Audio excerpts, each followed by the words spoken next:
Yep, here he comes. Riding his trusted steed through the Sierra foothills as he brings you the news. Oh yeah! Oh yeah! He calls himself CharLee! What you doing, Charlie? Sorry, Charlie. Hi, Charlie. There you are. Look how cute you are. Yeah. Hey, Charlie. What's with the dark glasses? And now, here he is, a man of God, living in a world of Disney. Ow, Charlie! CharLee Simons. Charlie bit me. I have a great honor of being here for this. Is a third or fourth Take Our California Back symposium, event, everything. Whatever you want to call it. It's everything. And one of the featured guest speakers has become one of my heroes.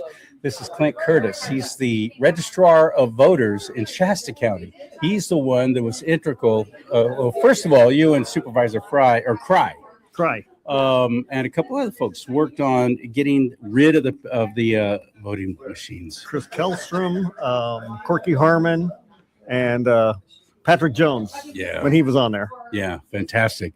And of course, the left lost their ever-loving minds trying to do a recall of Supervisor Fry and the whole deal. Right.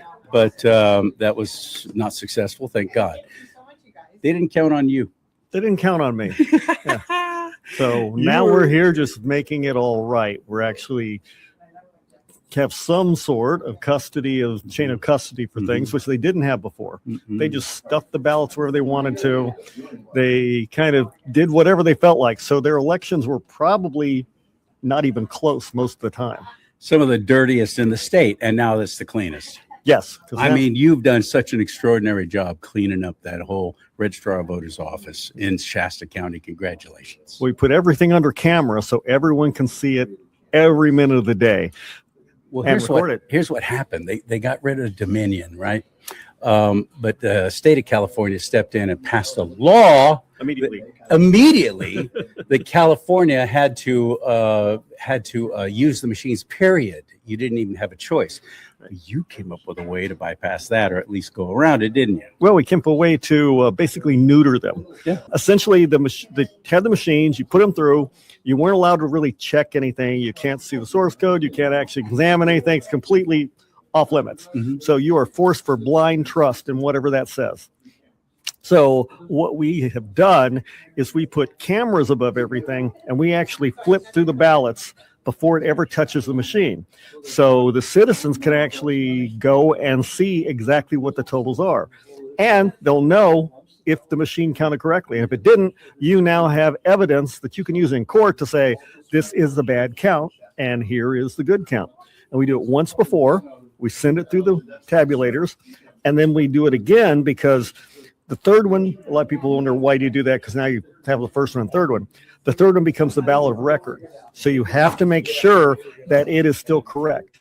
Because as a programmer, you can change anything. It is so simple. It's so simple. They literally, and it was cheap. That's the thing I love the most about it. It's about, and he didn't even use like fancy cameras or anything. He used cell phones, which have got very good quality cameras. Great cameras.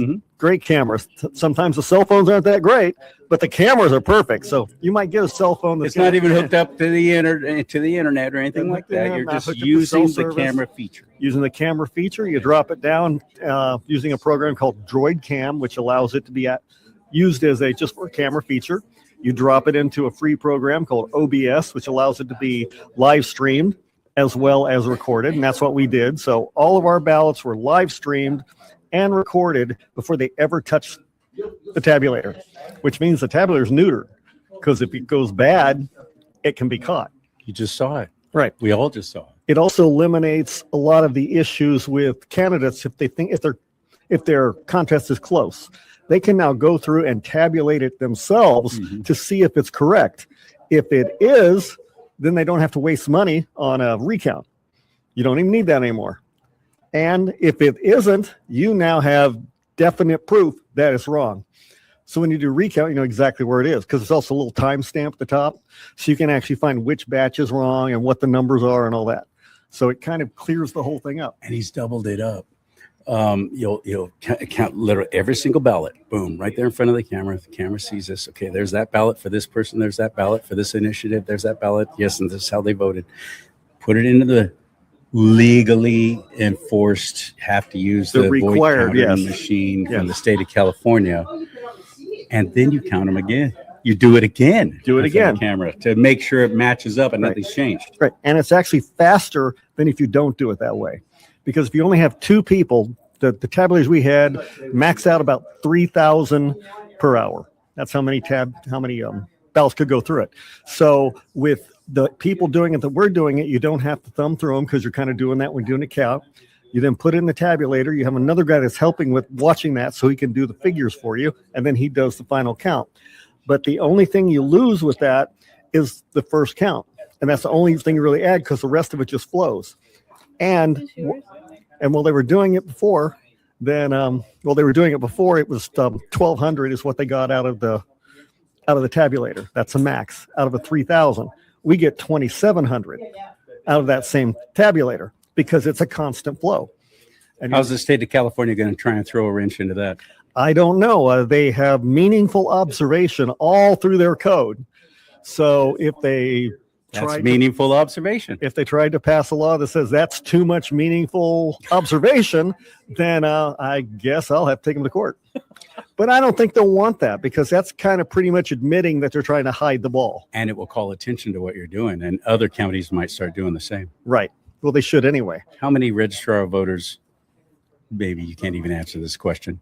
Give me a percentage off the top of the head, ballpark, or like you, are really that interested in putting in the work to making sure every single election is completely honest? Well, most of them are not. Because it is an elected position. Right. And we don't pay attention to those races. Well, sometimes it's elected. Mine is elected. Yeah. But some are appointed. Yeah, mine's in June 2nd, so you got to elect me again to make it happen. Good. But some of them are actually appointed. So, talk to your supervisors to get in here because actually it helps the ROV substantially. Because if you don't think the machines are wrong, you can actually prove it. It shouldn't hurt the system at all, right? Because you're not really adding anything. You're not adding any time really because, you're validating it, and that's up to the public to do it. And so the ROV can basically say, well, I'm going to run the election, and if the machine is wrong, I'm glad that you caught it, and I'll fix it. As opposed to, oh no, the machines are right, because they don't know. They're not programmers, they're not lawyers. They're just a guy looking at a screen that was told it's fine. So, instead of having to defend the equipment, they can actually make sure the equipment's counting correctly. And we've been told that all the systems are completely honest and above reproach, and you can't tap into it with the internet, so it can't be hacked. How true is that? That's not true at all. Not true at all. As a programmer, there's 1,000 ways to hack in to a system that, even if it's not connected to the internet is HTTP, FTP, a few other protocols. But there are other protocols. There are cell towers. There are microwaves. Back in the old days when I started programming, we actually sent everything to the house wiring. So if you plug it in the wall, it's now networked. And you can still buy those today. You go on Amazon and put in network through house wiring and all that, yeah. And you have to go right through your house wire and you're good to go. So it's just so simple to do it, and people don't understand how it works. Another thing they don't understand is many of these machines, maybe even all of them, actually have Bluetooth in them. Why would they have Bluetooth capabilities in these computers if they're not going to be hacked in from the outside? Right. You can use Bluetooth, but there's so many ways for a programmer to set up a different protocol. Because once again, Bluetooth is basically a protocol. This is the signal I'm sending, and this is how I receive it, and this is how I talk to it. That's really all it is. There are thousands of ways to do it. And so to say that it can't be done is like crazy. I saw a Secretary of State, I can't remember what state it's in now, but they were up there giving about how the computers are air gapped, which means there's no network plugged into it. And then they picked up their cell phone. I'm thinking, do you not understand that there's no such thing as air gap anymore? It just doesn't matter. You don't have to be plugged in. When you're talking on the telephone, you don't have to have that cord hooked into your wall. Yeah. Air gaps make no difference anymore. You've been working a lot with Dr. Douglas Frank, who's another one of my heroes. He has proven time and time again to all these he goes to all these counties. There's 58 in California? Mm-hmm. He's been to, I think, all of them. And he's worked with guys like you, the ROVs, Registrar of Voters, and the clerks and so on, and has shown them when they say, oh, no, you can't tap into this. He'll sit right there and do it in front of them. Go, oh, really? Well, let's watch this. Right, because it's not the case. And they don't even know. In fact, they're not even allowed to know. They're not allowed to test it. They're not allowed to check it. They can't do anything. And by not being able to do anything, they're just doing blind faith. Well, then, it's perfect. You can't tap into that. How do you know? Well, I don't, because I didn't do anything to find out, right? But you're not allowed to. This is brilliant what you're doing with the counting on camera. Before and after it's run through the machine. Because it doesn't matter if the machine cheats you or not. It doesn't take that much money. Right. As a matter of fact, it's a cheaper way to go, isn't it? Cheap. It's because basically, not only it costs you like $1,800 to set this all up. For the entire county. Yeah. For each of your tabulators, it costs about $300 to set up with the phones and the other things, How much do the little fake vote counters cost? Sorry, alleged fake vote counters cost. How much do they cost? Tabulators are pretty expensive. You probably have $100,000 in each one of them. Yeah, at least. So, and you have to, according to the state of California, use those now. Period. Yep. Very dirty. Whole damn thing so dirty. But if they're perfect, then they're perfect. Mm-hmm. You'll have video to do it. Now in Shasta County, everybody knew I was watching it because got a thing, including the vendor, and our machines were perfect. How about that? So we had no misses. We had no big, number of extra votes that had no voter tied to them, because most of these counties have that. In fact, Shasta had 2,800 more votes than voters in the previous election. And I just came back from Riverside, where supposedly, and I don't know because I haven't validated their stuff, they had 45,000 more votes than voters. And that's a problem. You should never have more votes than actual voters to vote them. It makes no sense. But instead, they just kind of go, oh, well. And down there, because I was talking to the Board of Supervisors, the ROV said, well, the people who did the logs, because they based it on the logs, right? We're going to count them and get all the logs done and add it together and then see how many votes we have. And he discounted the work his own staff did to make the logs and said they're tired. It's a long day, all this. And so they're 45,000 behind. And it's like, that does not make sense. So hopefully, we can get on board, because if you do it this way, there's no question. You can actually check and say, are there 45,000 more votes starting out before you ever count anything else? Because once you have the recording, you can't do it again. You can't go back and go, oh, I'm missing 40,000 votes. Let's put some more in. Yeah. Like they did in Georgia. Except I think that was 300,000, wasn't it, or something President like that? Trump, it's no accident that he used the term that there's truckloads of evidence of voter fraud in California, and they're about to disclose it. I don't know when, where, how, but I can't wait.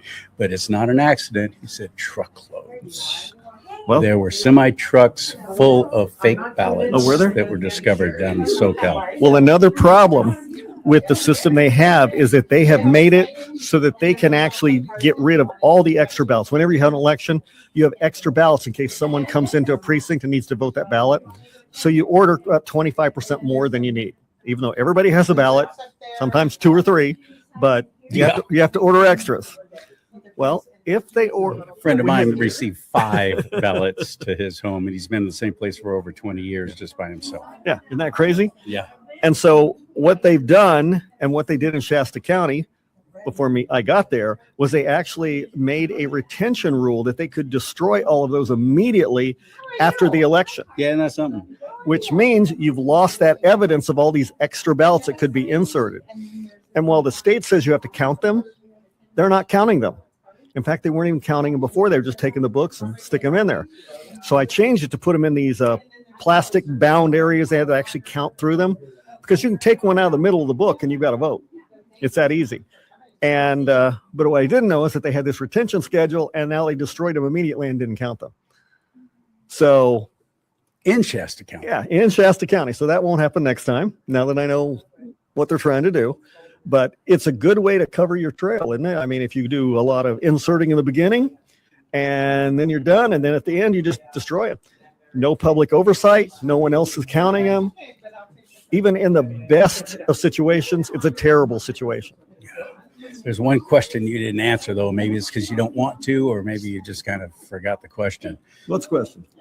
Ballpark percentage of registrar voters, election clerks like you who are actually interested in free and fair elections. I don't know. We'll have to find out. You know them all, though, don't you? I don't know them all. I've only been here since May. Okay. So I don't know. There are several that I've talked to that seem ready to embrace it.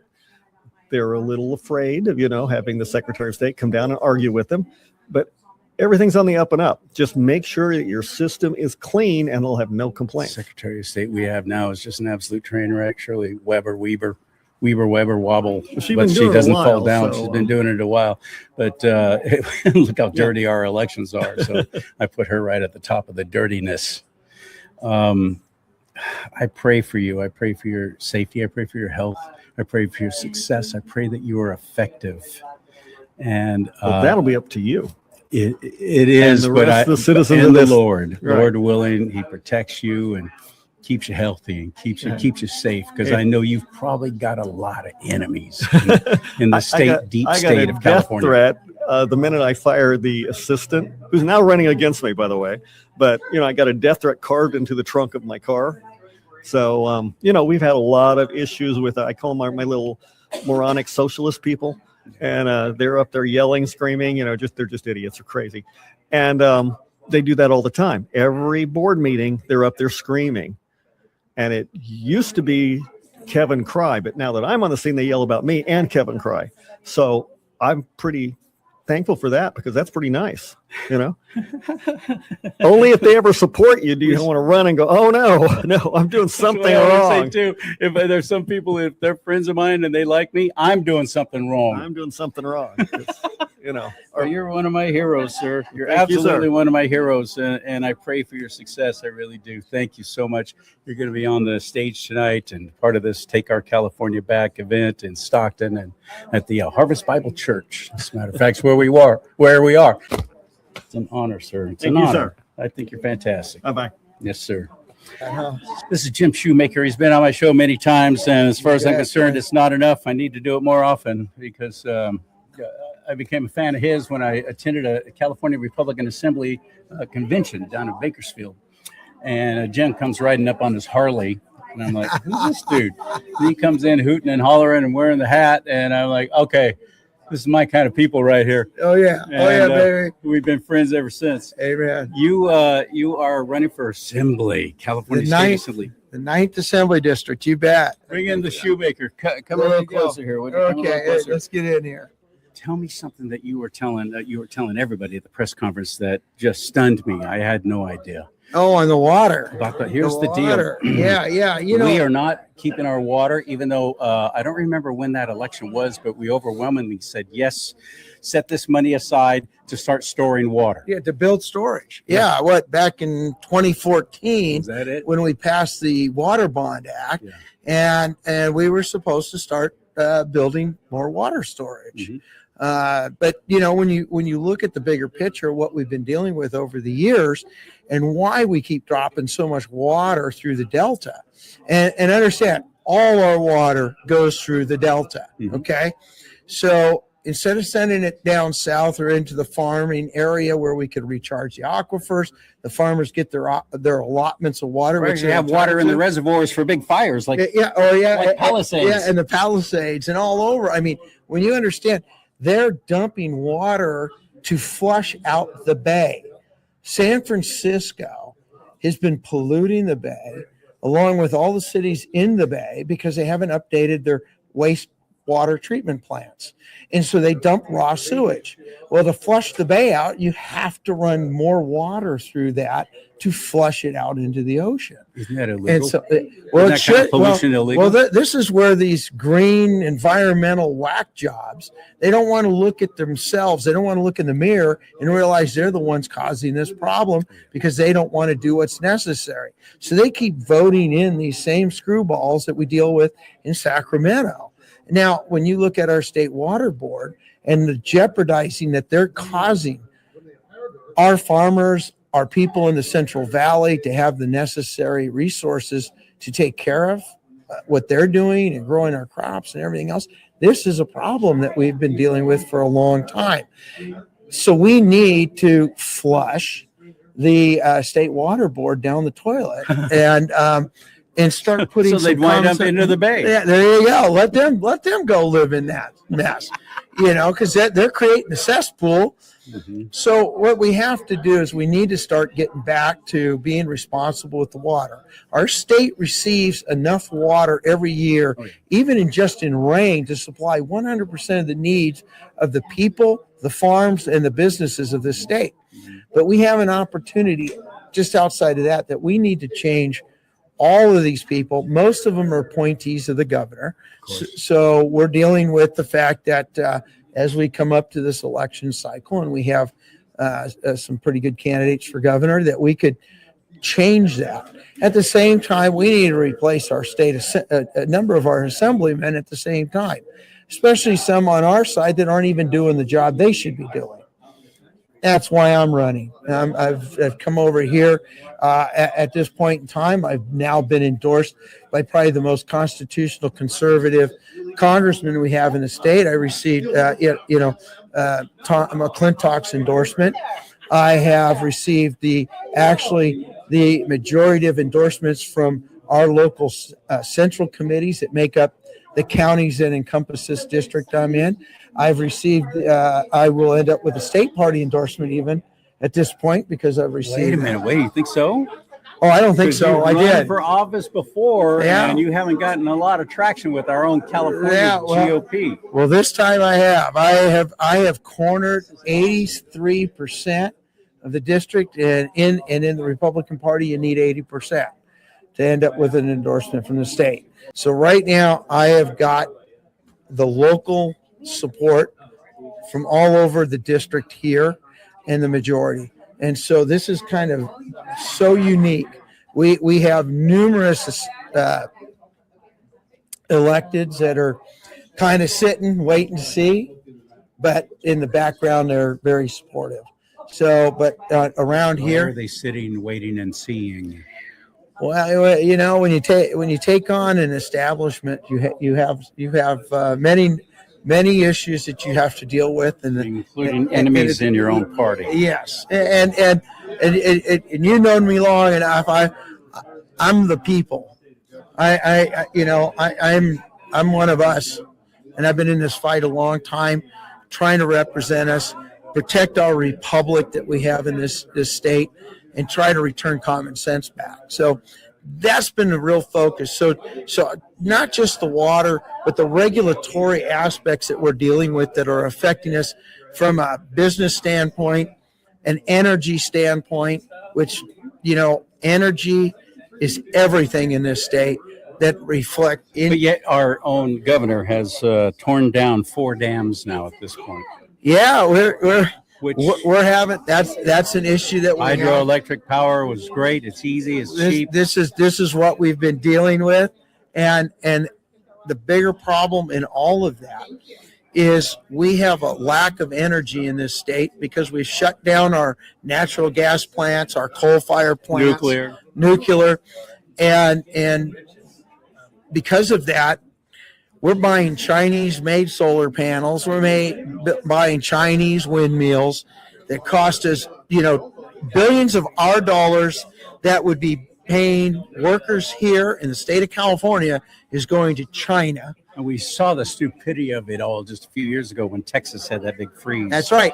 All their solar and all their wind. And had no power. Nothing. And no power. So when we look at everything that we're dealing with in this state, it's self-inflicted wounds. Yeah. This is caused by our elected from governor on down. They have created the problem that we're dealing with today.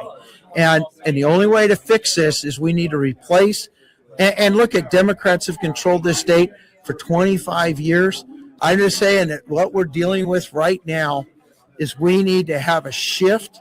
We need to remove these screwballs and scumbags that we've been dealing with. Those are good words. Because they're the reason we have the problem. Yeah. When we have a party that doesn't know what a woman is, and you want them to be in charge, and then they're scared that they don't want to have voter ID, when what they think everybody's stupid. You know what I can't believe how blatantly and openly Chuck Schumer, this creep from New York, is literally saying that if you force us to show IDs to be able to vote, it's going to exclude blacks and women. Yeah, well, blacks and women are too stupid to know how to get a driver's license. Exactly. This is what I'm saying.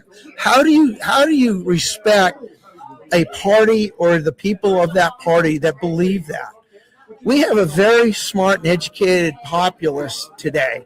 And I'm going to tell you, that's an embarrassment to call anybody stupid that can't get an ID. Right. We need an ID for everyone. And then to be hypocritical like the Democrats are, when they will not allow their own members to their own state parties to vote unless they show an ID. So how do you do that? How do you not? Irony is delicious. There you go. This is the whole point. So with Democrats being that stupid, I would be embarrassed to be part of that party that sits there and treats people so foolishly and tries to degrade people that way. Yeah. Look I'm going to tell you right now, no party's perfect. There's all challenges everywhere. But at the end of the day, I would rather be part of something that respects all the people and understands they have an ability to think for themselves and do the right thing. And that's where we're coming from. We're on trajectory to take this seat. You were the very first person I've heard running for office, and I've never heard anybody holding elected positions now talk about that, what's going on in San Francisco. With dumping sewage into the bay, so they have to flush it out with the water through the Delta. I thought it was all about the Delta smelt to protect sweet little fish. When we look at all that's going on with our Delta and our supply water, you can start to see a pattern here. They don't allow us to clean out the channels. We can't dredge the Delta. We can't dredge the Delta. And we used to all the time because you have soot coming down. And you had big ships coming through there, coming up there from San Francisco, and now they can't even come up any further. No, we're having problems everywhere, which also limits the water flows through the Delta and into our pumps. But now we're also dealing. Creates flooding too. Exactly. And so the other thing that we're dealing with is we're dealing with this what is it? I can't. Attaches to ships. It comes in the bilges. Oh, the mussels. The mussel. Yeah. An invasive species. The invasive mussel that now is infiltrating pumps all up and down the state. This thing is so invasive that what we're dealing with now is farmers have pumps in the Delta to pump water. Within a very short period of time, they're plugged up. They can't pump. These things are so bad now that they're getting into our water supply areas, in our reservoirs, and it's spreading.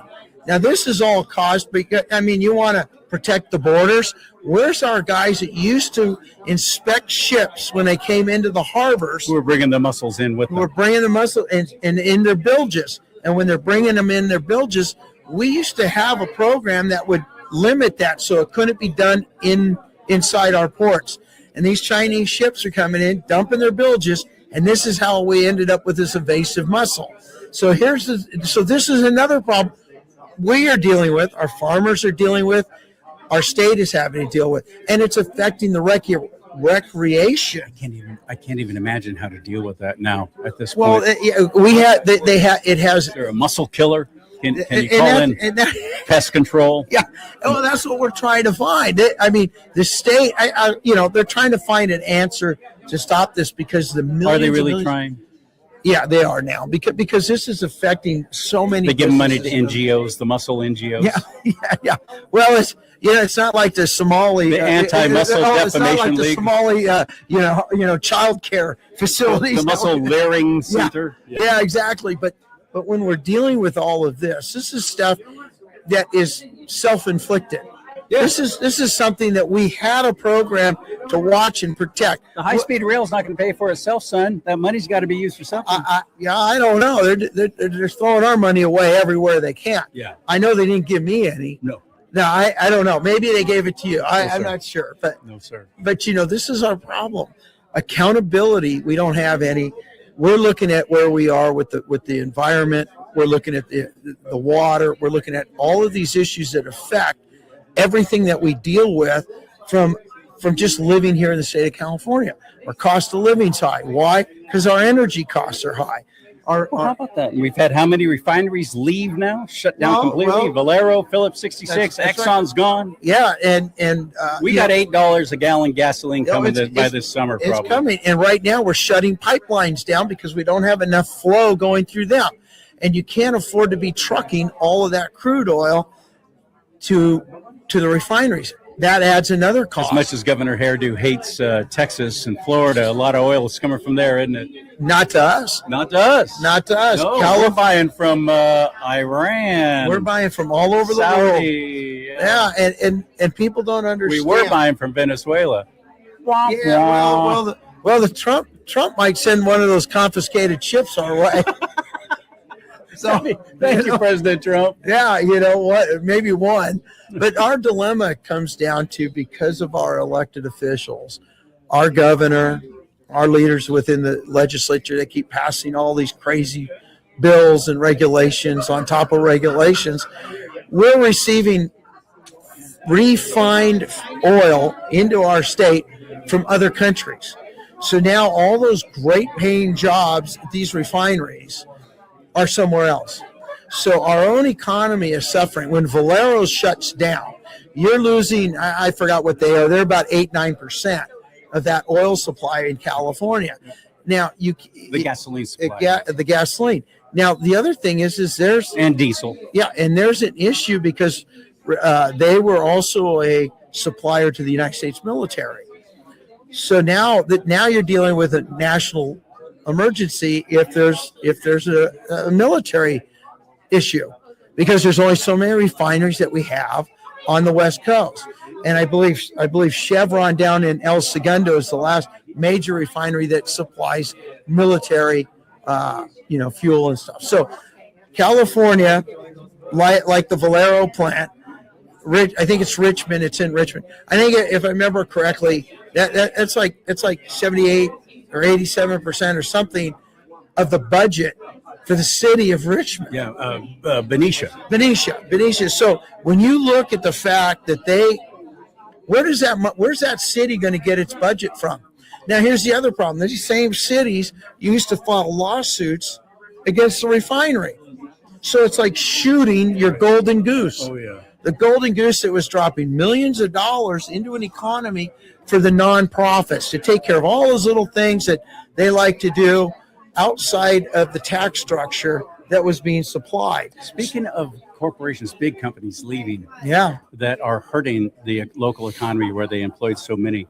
Anheuser-Busch. What's that going to do to Fairfield? They're gone. They're gone. Well, think of it. Think of the beer. Where does the hops come from? That affects the farmers. That affects the trucking industry. That affects everything else. Take Hillmar leaving, that supplies all the cheese for pizza, all your Parmesan cheese. They built $1 billion factory in Texas. Okay. Now your pizza is going to cost another $2 more now just to get the same cheese on it, because it's coming from out. But here's the thing people need to understand is the effects of one company and how it affects so many other areas. Right. And that is just like with that cheese. All the dairy, say they take in 150,000 gallons of milk a day to produce that cheese. What are all the farmers that were supplying that? What are they going to do? Now, what about the trucking? What about the feed? What about all? Many of those trucking companies not coming into California because of, again, regulations. Exactly, overregulation and all the other. So we are at the breaking point in California. The billionaires are leaving. You can't keep taxing people and think they're going to stay. We have the right to leave. They're going to leave. And so they are. The businesses are leaving that supply the tax base to the state of California. They passed a law. I love how the Democrats love to pass laws without us getting any say in them. Yeah. That now they're going to start taxing people who move out of the state.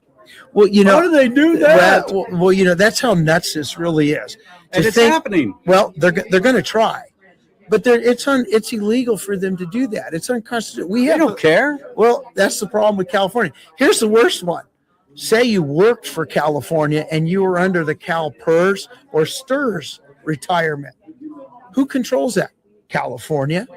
So if they want to tax you when you leave, you're messed up. They're going to do it automatically. That's They'll right. take it right out of the payment that's supposed to be going. You're to going to lose it. And because of that, I mean, think about that. So if you work for the state today, or you have anybody involvement in that, you better reconsider putting a little more away on your own private Roth IRA to protect yourself. Because if the state can control your retirement, what's going to happen? There's this new investment too I've heard about called gold and silver. Seems to be doing pretty well. I don't know. I wish I had bought more. I know, exactly. I wish I actually had some. The string from my grandfather's all I got. Yeah, the yeah. silver I've got. Well, hang on. How much is that worth? I don't know. Well, now more. Yeah. You're an absolute joy. I consider you a great friend. I admire you and respect you, and you don't quit. No, we're in a battle. So where do we find you? How do we go to what is it? Vote Shoemaker 2026.com. Shoemaker, that's our website. Like making shoes. Yeah. When you see there, Shoemaker. There you go. Vote Shoemaker 2026.com. That's it. Pleasure, my friend. Pleasure. Thank you, sir. All right, God sir. bless Go you. get him. He's going to be on stage tonight.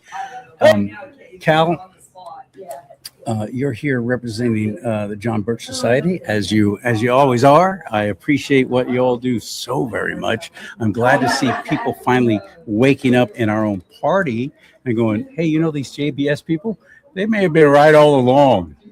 I think people are waking up to a moral basis. When I met with G. Edward Griffin, I asked him, I said, what are some examples of a moral basis, or how does a moral basis help create a free society? And he gave a very good answer, and it's in history, and Cicero even talked about it quite a bit. I'm just a good old boy from Bakersfield. I can't even spell Cicero. From Greece, yes.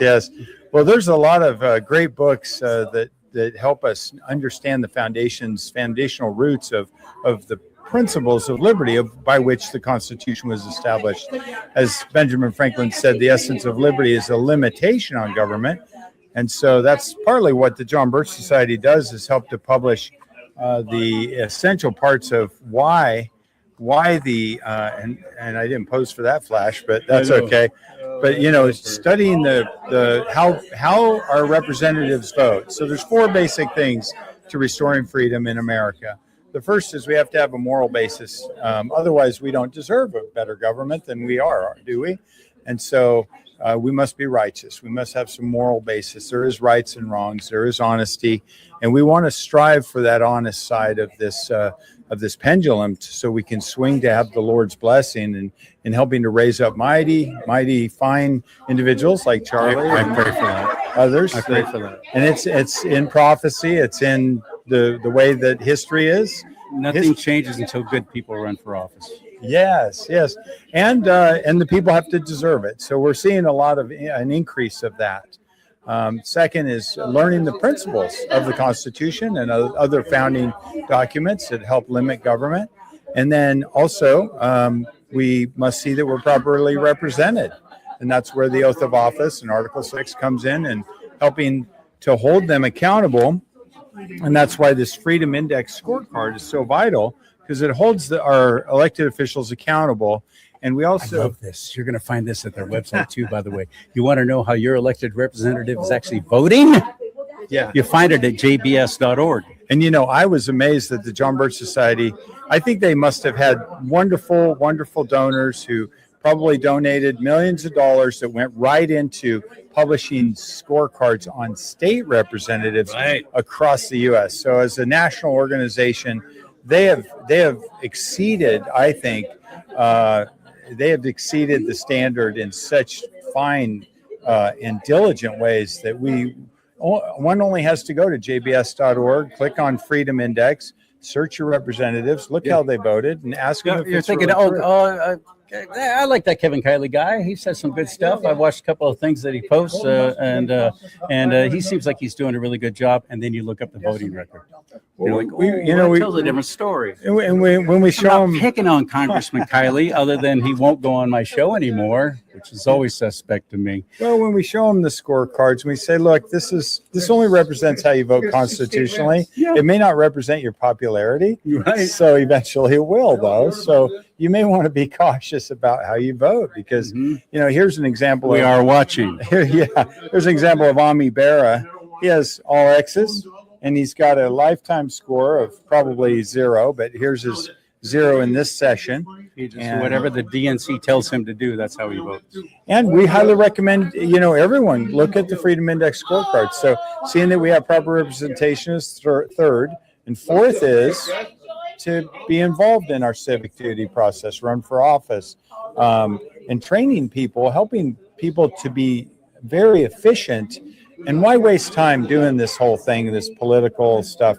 Just get back to principles. If you have principles, run for office and hold the line. Otherwise, why are you trying to run for office? If you're not going to follow the oath, don't even enter the race. But here's another publication that the New American did. This is called a reprint of one of our magazines regarding the United Nations, Power Grab. And everybody who's learned about Agenda 21 learned probably that, I would say, back to when William Jasper went to Rio in 92, and the UN established this treaty that reeled everybody in 175 countries into the UN's program of sustainable development. And started off Agenda 21. Now it's like Agenda 2035. They keep pushing it out and pushing it out. But what he's talking about is the United Nations. Because we've helped publish information. It is the United Nations plan for the one world government, the new world order. That is the bottom line, what it is. Yeah, and pushing it out is really important. Push it out till it gets established. until the UN is gone. Yeah, I think it's fair to say that I pray that President Trump follows through on the little hints he's dropped about the United Nations. But yet, even though we had not been paying into it, they've been screaming that we're causing them to go broke because we're not paying the money that we owe them. We owe them. They're here in the United States of America. They're on our soil, and we pay more than any other country to be in the United Nations. And now President Trump has said, "Oh, okay, we'll pay it." Part of that is because of the language of the principles. And I love the quote that summarizes it best, certainly for everybody who's new to the UN idea.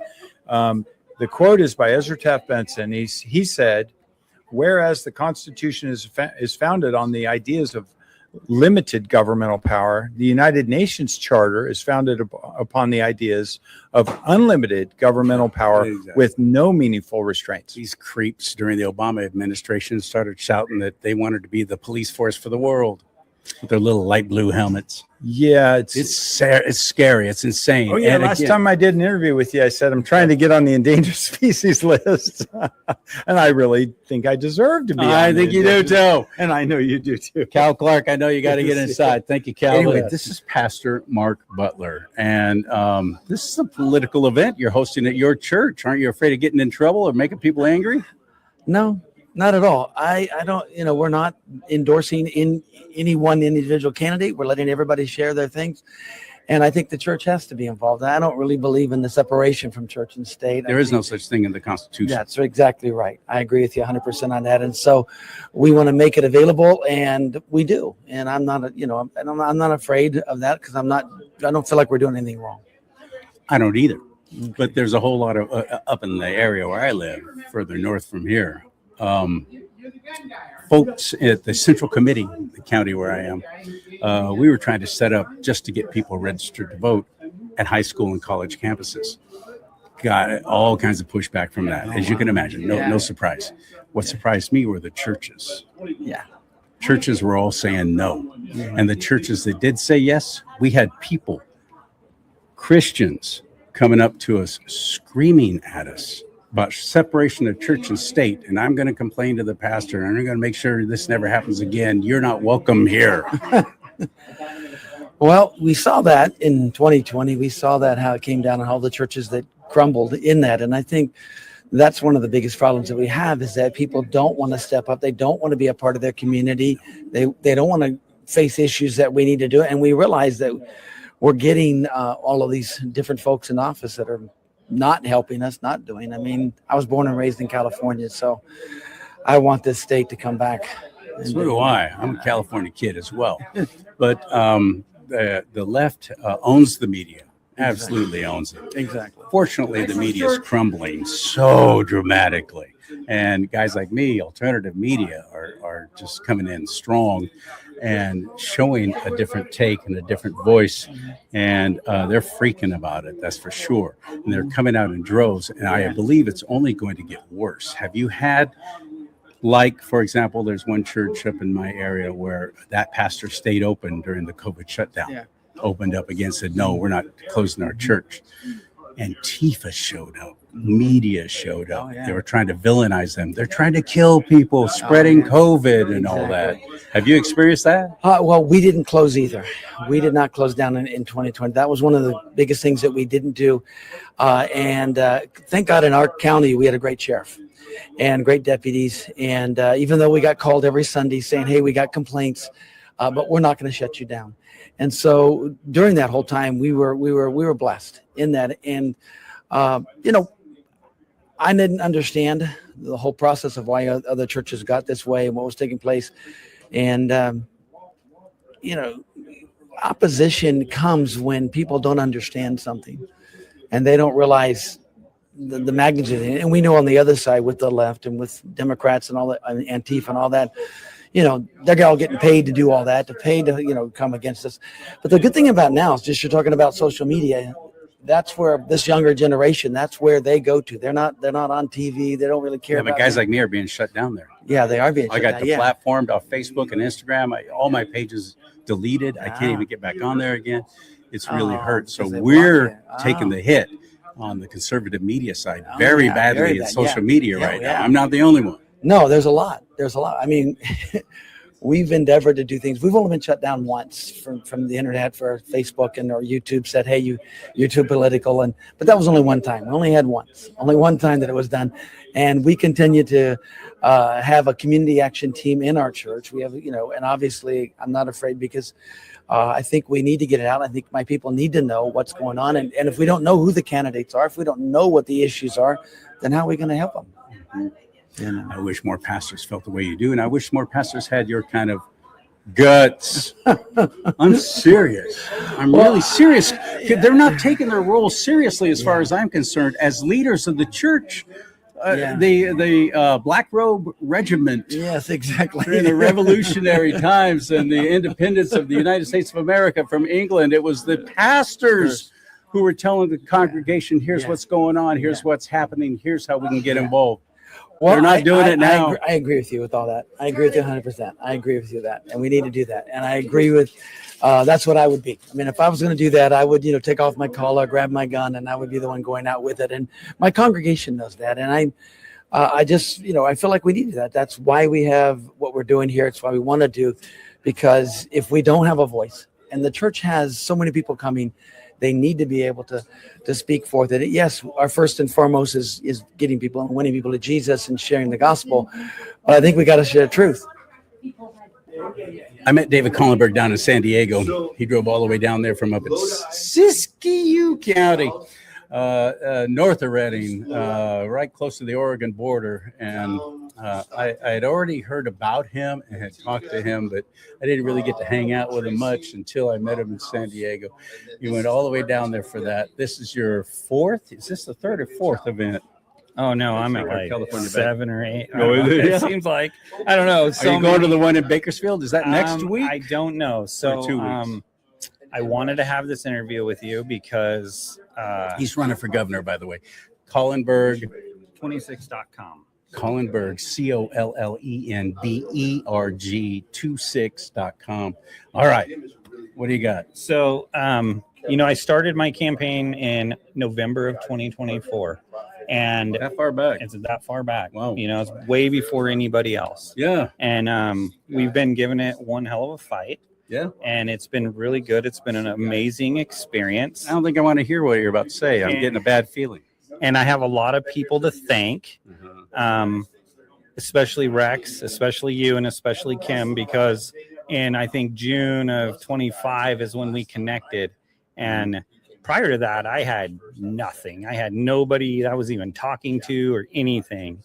And you guys reached out, and we did shows, and we just been connecting, becoming good friends. Your social media, by the way, presence has exploded. Yes, so a lot of people are getting your message. And yeah, like it. So it's been really good. But we're in a situation where we have top 2 candidates that are making a lot of noise and doing very well, and because they have the California GOP behind them. Absolutely, and we have till March 6th, and after that, it's either you're in or you're out. Fish or cut bait. Yeah, and so currently, I don't believe the top 2 are going to get out of the race. I think they're going to go to the primaries.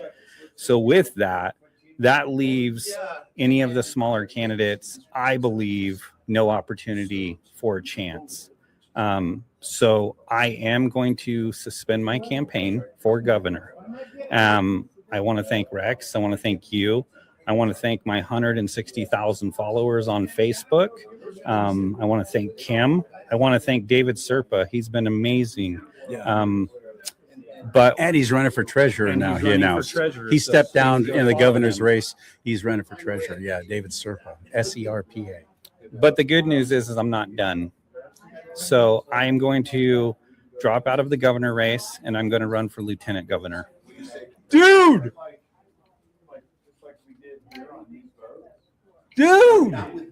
that's fantastic.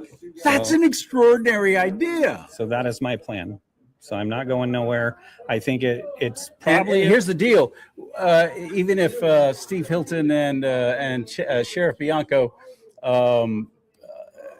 keep running for governor and they win and everything, this is a separate election. Lieutenant governor is a completely separate election. They don't run as teams. Correct. So you got a great chance, buddy. Correct. Yes. So a great chance. And I think that with the situation, because of Hilton and Bianco and their following, the vote, we need to not split the vote so deep that we don't win something. And so I think that with the current situation, I think that's the best idea. I think that will put me in a better position.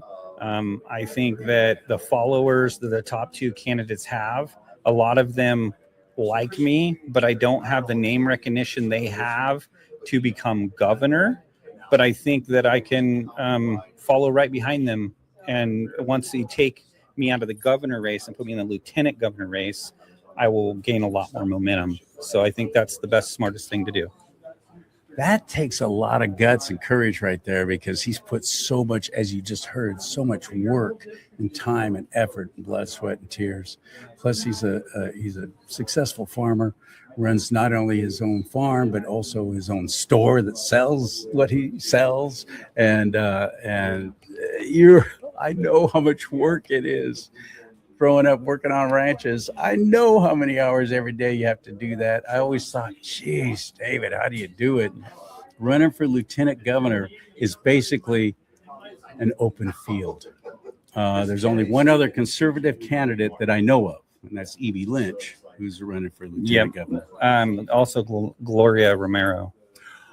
Thank you. Forgot about her. That's right. Good point. Yeah. There's some other candidates too, but I don't think they're really making any noise. They're not even campaigning, so I think they're just listed. So, but I think that's the smartest call at this point. So, I think that's what I'm going to pursue. I think that's a hard choice. It is. And God, you've put so much into this. But if I do that and I'm successful, 4 years, exactly. Exactly right. Yeah. So I think if I go for lieutenant governor, David Serpa for treasurer, we need a good secretary of state. Yep. So we need a good attorney general. Yep. I think other people that are running for governor that may not have as much momentum too should look at other options of, let's fill this, let's make it happen, let's flip it the way we need to. And that's what I'm going to do. So awesome, man. Awesome. Well, I admire you. Thank you for making your announcement. I'm glad that I got to do it with you, because you were the first person I ever did an interview with or a podcast or anything. Yeah. So I was trying to figure out my best way to do it, and I seen you tonight. I'm like, I have to do it with CharLee. So, I appreciate you so much. Yeah. So the website still applies. The website still applies. Everything still applies. I'm just going to change a few things. So, okay. Yep. Whew, including filing new paperwork, don't you? I can amend it. Yeah. So oh, you can? Yeah, I can amend it. So I've already. I have no idea how it works. I've never run for office. So I technically haven't filed to run for governor, the actual paperwork. Oh. I've been waiting because I didn't want to file and then back out and whatever. So I'm going to just move my notice of intent and my campaign finance to. David needs money. How much does it cost just to register or just to sign up to run for governor? What's it cost? For governor, it's about $5,000. For lieutenant, it's about $3,000. Okay, so he could use some help. He could use volunteers, make phone calls, get the vote out, and donate. Buy him a cup of coffee, buy him a tank of gas, and he's got big tractors, so buy him a big tank of diesel. I don't know about that, but anything you can do. And one more time, it's Collenberg26. Collenberg26.com. Yes. Yeah. And I will update my sites as soon as things are official. So, yeah. That's awesome, brother. You were about to cry. I was nervous. Not cry, but I've been in this battle with you now for a little bit, and I know what you've put into it. Yeah. I know how hard it's been, especially with your family and everything else. My family has been amazing. Yeah. But my kids go with me on these events. I mean, it's I'm very grateful. Yeah, so. Man. All right. Collenberg for lieutenant governor. There you go. I'm not supposed to endorse anybody because I got to put everybody on. I keep saying I'm not going to endorse any candidates. But Lieutenant Governor. All right, brother. We'll tell everybody. This is John McBride. I never even heard of him until today. I was at the Farm Bureau, San Joaquin County Farm Bureau, for the press conference, and that is my first time experiencing John. And I liked what you were saying very, very much. And then tonight at the little debate forum thing, you did an extraordinary job. Thank you. This has always been about governor. Who's running for governor? Conservatives running for governor. But Kim has opened it up to other folks running for office. Right. And you are running for what? I'm running for Congress in California's 9th Congressional District. Which is where? Lodi, parts of Lodi. Prop 50's really kind of divided it up. Dude, what are we going to do about parts of Stockton, parts of Manteca, Tracy, Mountain House, and then it goes over to Oakley, Pittsburgh, and Antioch in Contra Costa County. Okay. So it's kind of a spread out district. Yes. Yeah. Have you ever run for anything before? I ran 2 years ago, and several people that I respect spiritually told me I was running in 24 to get my name out for 26. So as soon as it was official that Kevin Lincoln lost the 9th district, I entered my name to run again right away. And very interesting, I just share this story. So I entered in December, and Jim Shoemaker, who you heard tonight, he entered the congressional race in the spring. You're running for Congress as well. Yes. Yeah. So he entered the same race in the spring. And then in the summer, against you. And then in the summer, Kevin Lincoln entered that same race. Prop 50 came along, and God parted the waters. Screwed everything. Jim Shoemaker, who's a really good campaigner, went to the Assembly District. Kevin Lincoln, who's a really good fundraiser, went to the 13th Congressional District. So God parted the waters for me. And I honestly believe God can part the waters for me against Josh Harder, a Democrat with a 0% score on the Freedom Index. Yeah, Josh Harder. I did not realize. Yeah. Vote smarter, not harder. Yeah, he's a train wreck. Yes. What town do you live in? I live in Lodi. Okay. Oh, okay, gotcha. Yeah. Tokay or Lodi High? It would be Tokay. My wife went to Tokay. Okay, attaboy. Atta-girl. Attaboy. I was Tokay High. So have you always lived there? You grown up there? No. I was born and raised in Connecticut. Oh, you said that. My my ancestors founded Hartford, founded New Haven, founded my hometown of Wallingford. One of my ancestors was a signer of the Declaration of Independence, Lyman Hall. I went to Lyman Hall High School. And that's pretty cool. Did you brag about that to either of the kids, or did they beat you up for it? It wasn't, Oh, you A think little you're bit better than me? So, what's interesting though is I had the U.S. Constitution, the Declaration of Independence, and the Gettysburg Address on my bedroom wall, and that's how I was raised. And it was made clear that my ancestry was a big part of the founding of this nation. And so You got some great parents. Yeah. So you got some great parents. so my Are they ancestors still out there? Are they no, still my, around? my both of them died. They died 2 weeks apart in 2021. And yes, my mom died from the vax. My dad died of a broken heart 2 weeks later. So You think your mom really died from no, that I know she did. horrible? She got the vax on a bioweapon? Saturday. By Saturday night, I had a call from my sister. Don't think mom's going to make it through the weekend. And she passed away the next Friday. So, yeah. Dude, So I know. that's hard. Yeah. Yeah. What would you bring? What would you bring to anybody who's going to vote for you for Congress? McBride for Congress. So, as a strength and conditioning coach, my tag is standing strong for truth and freedom. And those are two things we're seriously lacking is truth.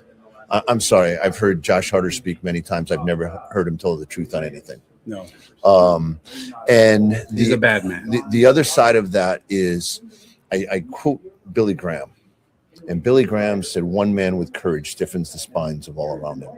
I always say courageous is contagious. Yes. Basically. And I think there are people in Congress who are like-minded to me who lack the courage to stand up. I've seen it. I can name names. And I'm one, and my wife tells me I should use this story when I campaign. One of our neighbors ran into her a few weeks ago, former neighbors. And one day I was there and I heard the screaming outside our house. And I went running outside and I thought a woman was being raped. It was her dog was being attacked by a pit bull. And I ran out there and saved her dog. So I've been fighting bullies my whole life. I mean, I literally, there's another story my wife says I should tell where I took care of two Dobermans because they were pulled the dog through a fence. No way. So, they're dogs, but I do the same thing with people. I'm not afraid to stand up for truth and freedom. Yeah. And, our country is so run by special interests, self-interest, NGOs, and that has to end. We're headed rapidly towards a one world government, and the brakes. That's the plan. The I've brakes said all have to along. be That's put why on they're that. trying to dismantle and destroy California and start by getting rid of the middle class. Because if you can bring down California, you can bring down the United States. Right. As California goes, so goes the rest of the nation. And the meeting with the farm board today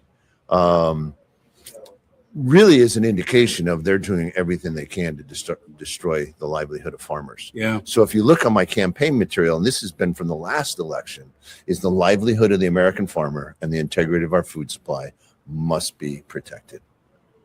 And because, again, as I shared tonight, if we have to get all our food from overseas or we're eating crickets, that's a national defense issue. They can starve us. Another country can starve us. Sure. And we got the greatest farmland in the world right here And in you California. can't get it back. No. Once they leave, these families, at one point, as one of the points was made tonight, there were millions of farmers in the United States of Yes. America.